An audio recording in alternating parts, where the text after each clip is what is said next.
มาสูงพี่น้องปันแห้งด้วยเงาหางเสียงแรงสายฟ้าแหล่วันลาเมืองในกูเจ้ากูก็เฮาตูใจก็เย็นเสกำคาวายเสียเฮาไหลมาแอวแหลมูเยี่ยมด้วยตาหังดีน้ำตาเฮงไหลลงกว่าเป็นน้ำลังนั่นเยาวไต้ก็พี่น้องไต้คำตีหลงบอกลาดว่าป้อเมื่อผูกเจจูกว่าแอวแหลมูเยี่ยมด้วยตีน้ำเกหังดีอันไหลลงมาในเกหว่องลอยซื้อห้องว่าน้ำพีในอยู่อ้อ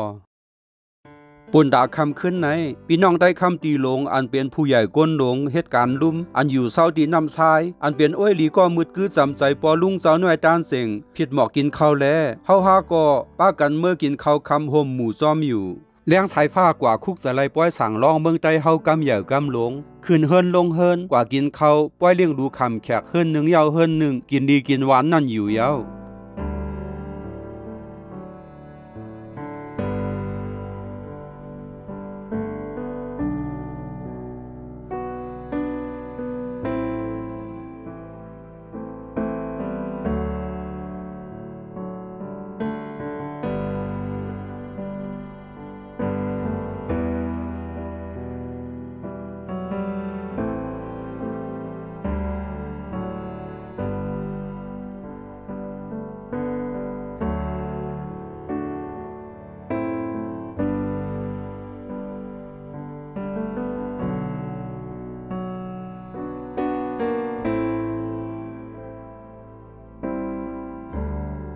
อันนั้นได้มือปนมาได้เป็นเพิ่นกินข้าวกันเนาะใส่ข้าวเอาตองใส่ให้นะฮะใส่ผักกุมมิ้วๆฮะตาล1 ก้อน1 ก้อนในกินนั้นในใจลงแล้วก็เพิ่นยังน่ะเอาถาดเป็นเพิ่นครับได้บ่ชุบทำเนี่ย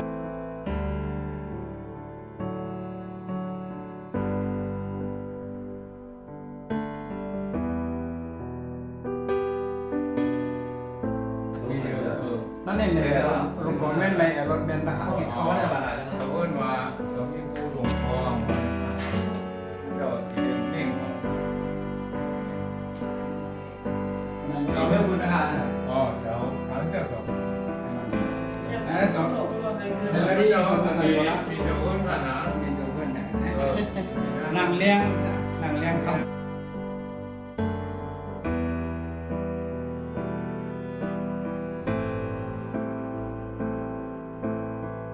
อ๋อใช่ค่ะอ๋อได้มาถูกอันอ๋ออ๋อจังครับใช่ครับมันบ่เล็บเนี่ยอ๋อมีดินในขนาดนั้นจ้ะไอ้อันนั้นมันไม่สำคัญลูกสาวนั่นแบบนี้มันน่ะมาสั้นนะตรงแข้งซ้ายอ้อ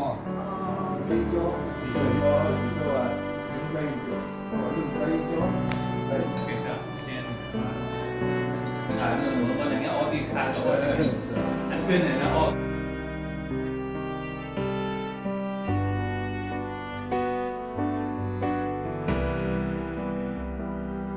ช่องพาเจ้า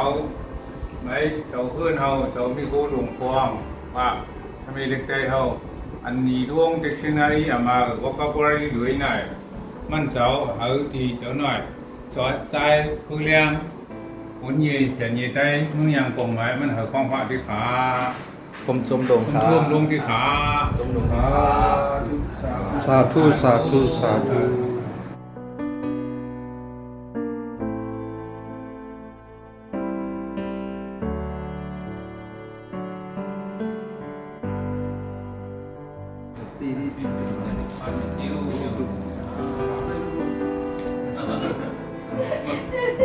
แต่นี่นำได้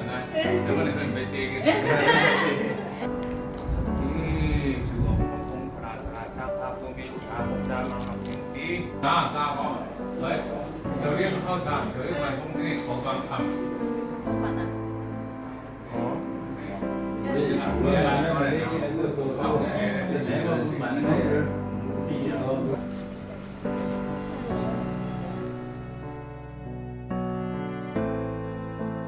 เหมือนหนังเลี้ยงสายฟ้าว่ากว่าเมื่อเจ้านั่นคานอขึ้นเฮิรนหนึ่งกินดีกินหวานเย้า30 แทงเฮิรนหนึ่งคานไหนพี่น้องเจ้าเฮิรนเขาก็เป็นอันเซลีจมหับแขกเตวาวาเย้าคาซ้ำแทงเขาหู้ไล่หู้พิงยามฟิงทุ่งลองเล่งดูคามแขกลองอยู่ลองเศร้าพี่น้องใต้เฮาตั้งในแล่เลี้ยงสายฟ้าสั่งไล่ไถเนอยู่นั่นคาเย้า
มาสูงกังในเจ้านำไซอรุณาชาคายามเมื่อเหลียวเฮา50เข้าตั้งกว่านำเกหางดีแม่นำผีอันไหลรอลงมาในเกวองร้อยอันมีตีตินลอยลงหิมะวนดานนั่นอยู่อ้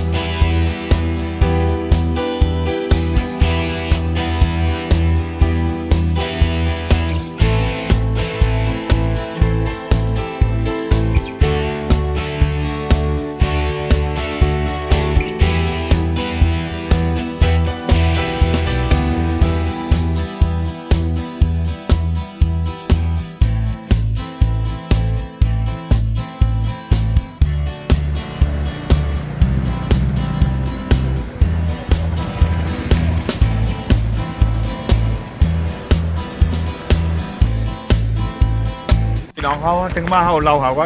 เนี่ยเขาว่าแกเขาว่านำกำลังเนาะลบดินหน่อยลบกระนื้อหน่อยเขาไหลชิมาเขาว่ากระนื้อหน่อยก็เขาว่าน้องลงย่างน้องกล่าวเนาะแคมพันเสียนแกมือในเขาจะไปกว่าว่าตีนำผีเนาะว่าคำกล่าวว่าโพสลามคุณนี่นั่นจะไปกายจังเนี่ยเดียมเมาพี่น้องเขาตั้งลงดีเนี่ยเขาว่ามือเขายามมือหนาวเนี่ยเอาฮอนมาทีนี้มากินเปียวคือกินเปียวหมดเปิ้นก็มานำสิฮะ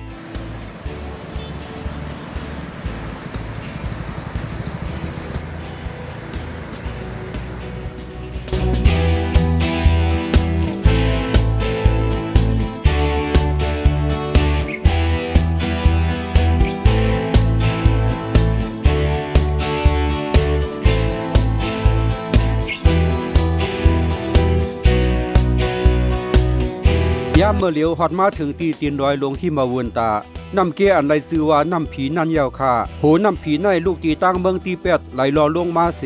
กว่าเข้าห่มสู้กันตั้งน้ำตาลาวอ่ำนั้นแม่น้ำหลวงปรมาพุทธรานั่นอยู่ลูกตีโหนำเมืองตีเป็ดมาต่อถึงน้ำตาลาวแม่น้ำหลวงปรมาพุทธรานั้นไหลรอลงมาเข้าตั้งมีอยู่2 ปากกิโลเมตรปลายว่าในอยู่ยาวไหลมาหันนำเกเสอไหลรอลงมาในเกวองลอยในเป็นอันลีเซอร์เจอลีกัดเย็นเจอกว่าเต้คานอ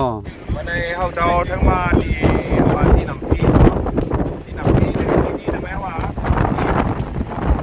อันในหลบกวนพาเนี่ยนำออกในวันนำผี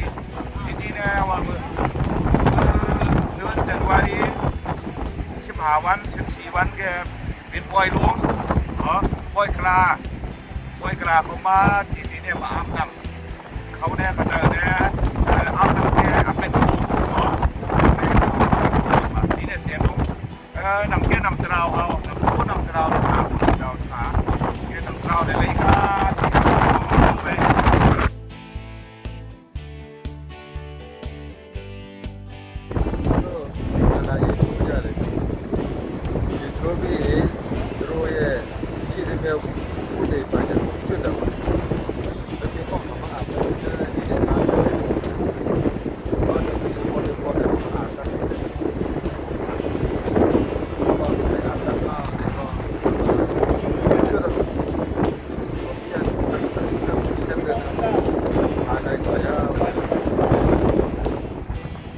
น้ำผีตีในเจ้าเคยยำหินตูกูตีกูเมืองมาอาบน้ำสุกสีตาลีเพราะว่าจัดปันในเสียมกาตาจัดปันเมื่อนากอเฮลีอยู่ยำว่านั้นเสพอถึงมาข้าวไว้ผลผ้าปังเมืองเสอข้าวกัดเลือนจันาวรีนั้นเฮ็ดไว้อาบน้ำบ่กึนอึกลงไว้ว่าในอยู่ยาวแรงสายผ้าหาอ่านด้วยในโกแกจำไว้ว่าน้ำเกในที่ห้องซื้อว่าแทงน้ำโลหิตในอยู่น้ำโลหิตในโหนำมีตีลอยลงที่8 เสไหลลงมาถึงอรุณาชาประเทศมาห่มสู่น้ำตาลาวปรมาพุทธราลัดผ่านกว่าตั้งเมืองอาซัมต่อถึงน้ำสมุทรอินเดียอยู่น้ำเกในพวกเขาผลเดินจนมาในน้ำน้องแจวแห้งเสเป็นสีเหลืองกว่าแลสั่งว่าน้ำโลหิตในเป็นข้อความอาซัมที่ปองว่าน้ำเลือดในได้หันแม่นในโกแกแจมไว้ว่านั้นอยู่ไอ้แก่นำไปไหนแก่แล้วดอกหน่อยกินคนได้ไปดวงมาไง โอ้น้ำตราทหารน้ำกำลังป้อนห้างไม่กลางไอ้น้ำกำลังไม่เป็นน้ำเราเฮาสนายไอ้เกินหน่วยจีนนำเฮาไงเฮาจะตีปลาดุงเนี่ยช่วยเอามาไม่ทหารน้ำไม่ในชีดาเมื่อเจ้ากุตัวเขาหัวแล้วปีช่วงเขาเมียลงขาน้ำแล้วกันนั่งเขาเจอละดูกันพ่วงกันผมจะราคาก็ดองใจเขาจะนำตราวเนาะนำตราวเขาเนี่ยเลยมาลงเมืองเคลงเมืองทิเบตเลยมาที่เขามาถึงเนี่ยเป็นซุปหนำเนาะเป็นโหหนำตราวในรายการทีวียองคำเขาไปถึงติดยองคำพระอจิกราเนี่ยว่าบรมปุตระที่ใต้เขาว่านำตราว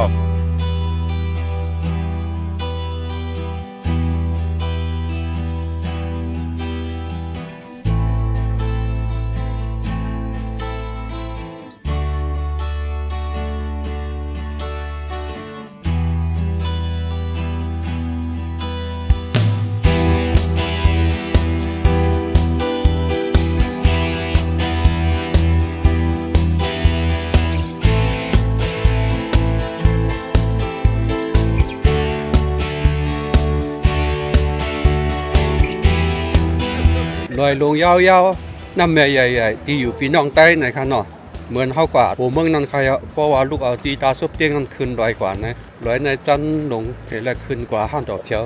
ก็ที่ที่มาวนตาพุ่นคันเนาะเวลาเฮาคาเตอยู่ที่ไหนเสไถเอาพังตั้งหังดีแม่น้ำแต่คันเนาะพี่น้องใต้คำที่หลวงเฮาเขาห้องน้ำแม่ผีเนี่ยเพราะว่ากับเพียวตั้งแต่ปุ่นเตห้องว่าพระมาพุทธราในคันเนาะอันมานเขาว่าเปียมาพุทธรามีนั่นคันนั้น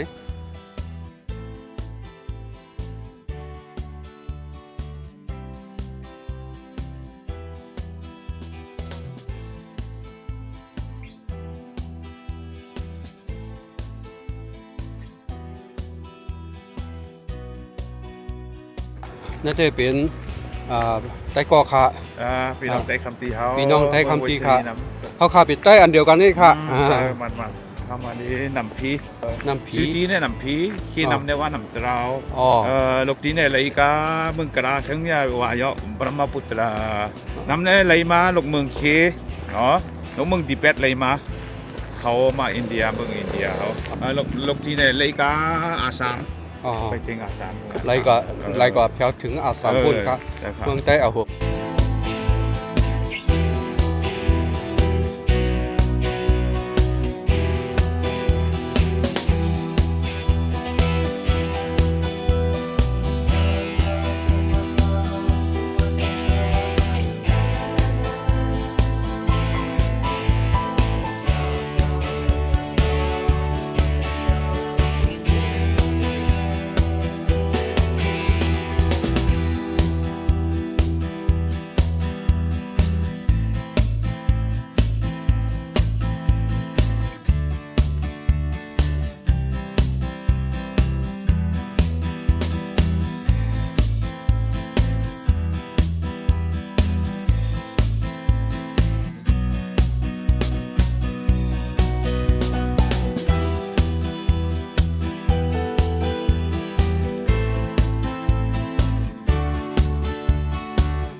เป็นอันดีด้วยดีเซอร์มนเซอร์เตๆขายเอาที่ในเป็นที่จีนลอยลงหิมะวันตาและหิมะวันตาเก๊กหลานพักดูขึ้นหิมะวันตาในก็ว่าอยู่ซุมเฮาอันกันมายังลือที่ห้านตั้งกินพี่น้องเจ้าเคินนี่ปอเสมากินน้ำเนียงหวานกาแฟข้าวมุนอยู่อ้อซื้อห้านมันก็ใส่ไว้ว่าฮิมาเรียรีสตอแรนต์บอกว่าห้านตั้งกินหิมะวันตาในอยู่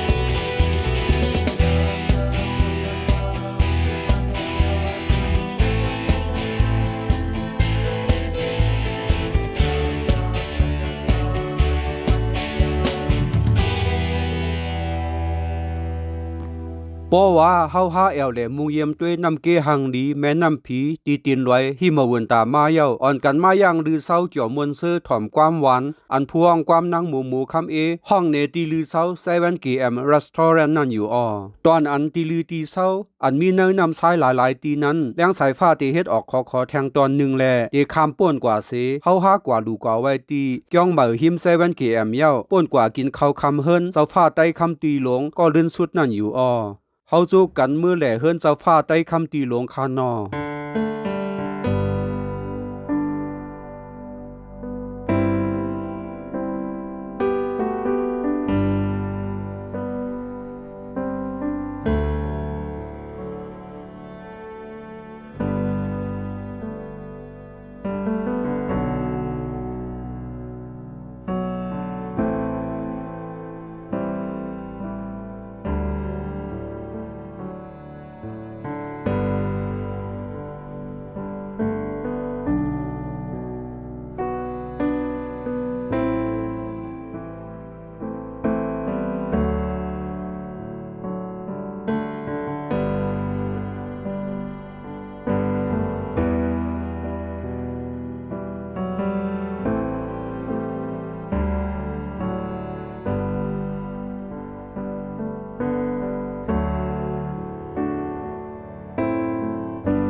มั่งเนี่ยสำหรับลงเป็นตะกะนำสูงนางยังมันสวยกินสีบอกว่ามันจะเกี่ยมีนไหนก็ไหนตีขึ้นนำช่วงเกี่ยเห็นไปดำมีนกันนำให้มันเจ้ามันไหนเอาไว้เลี้ยงทำให้เข้าต่างเมืองปีช่วงพมเยลงผ่านนั้นให้กำลังไม่ก็เขากู้เขาเจ้าหนุ่มก้าวหัวมาไหนเข้าต่างเมืองล่างว่านี่ที่ตกปลาแกนวันมาได้แล้ว